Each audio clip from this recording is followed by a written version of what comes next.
machine you see in front of you is a Finn T75 Hydroseeder, 700-gallon working capacity, empty weight about 3,000 pounds, loaded weight about 10,000 pounds. It's a pretty simple machine, man. It's powered by a 25 horsepower Kohler motor, one hydraulic motor to drive the pump.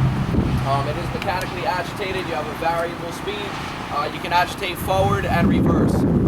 In terms of loading the Hydroseeder, how much you put down is going to depend on what your job is spec'd for.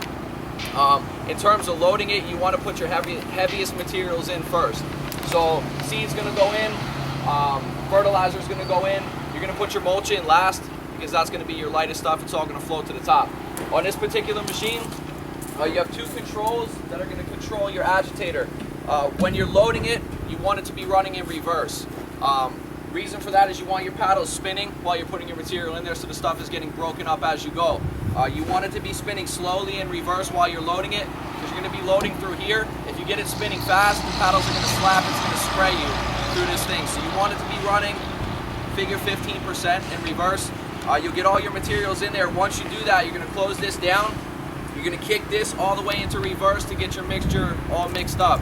You probably want to run it at full RPM, 100% mix, 5 minutes or so, just to make sure you're all mixed up. Once you do that, you can put your agitator back into neutral.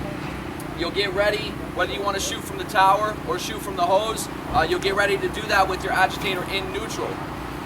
In the back of the machine here, there's a couple important components on this. The tower here, you have a lever, a valve that's going to open and close your tower. Inline is open, so this is closed right now because you really only want to be spraying from one at a time. What happened to me last time was that I had them both open with no hose on the hose reel. When I popped the clutch on it, it engaged to both. There was no hose on the hose reel to stop it, and so it came out from everywhere and caught me by surprise.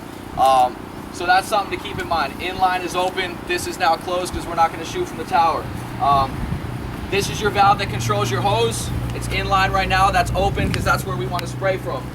The other very important component on this is your recirculation valve.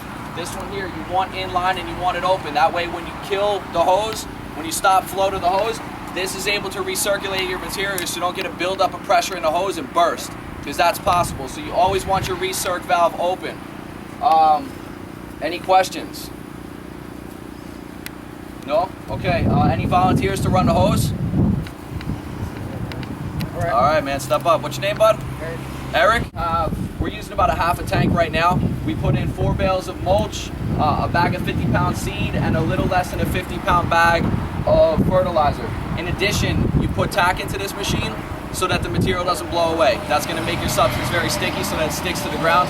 We also put a dye into here, which is optional, but that's just going to make the slurry extra green so that it looks nice when it's on the ground. So you're going to see it come out, it's going to be very green. So Eric is going to run the hose. I'll show you basically how to start it. Like I said, it's a very simple machine to operate. Recirc valve is open, hose valve is open, tower valve is closed. So those are the first 3 things you want to check. We're going to start the machine.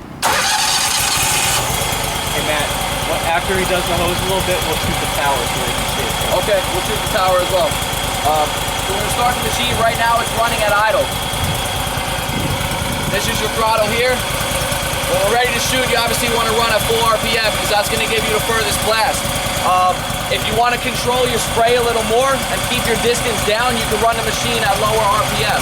But for the purpose of what we're going to do here, we're going to jack the motor all the way up. We're going to crank. Before I do that, you have a control for your agitator in the front and the rear. Since we're getting ready to spray, you want to put the agitator into spray. Very easy to follow. There's a decal right on the machine that says spray or says mix. Right now we want to put it in spray.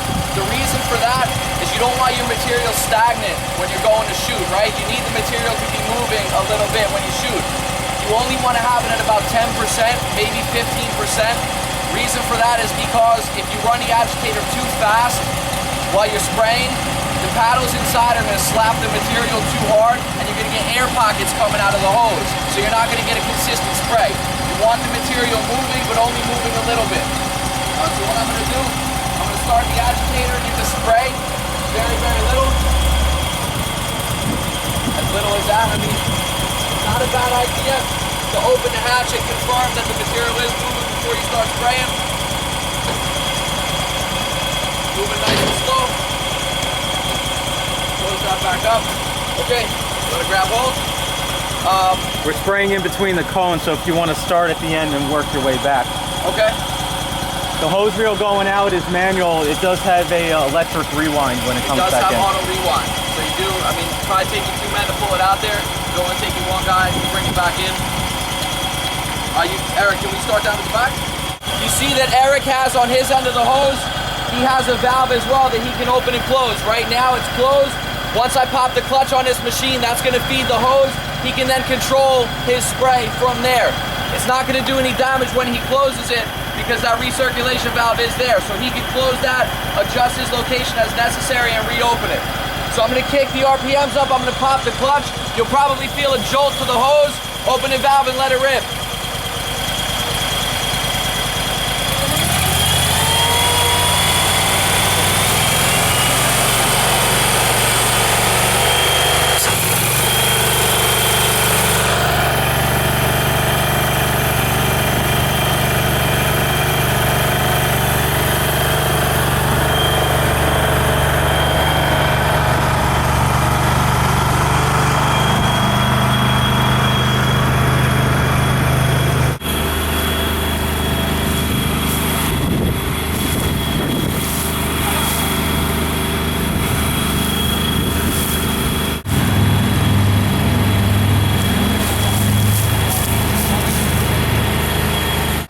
Open this one up, turn this one in line, and that's going to feed the tower. I'll pop the clutch and he'll start spraying.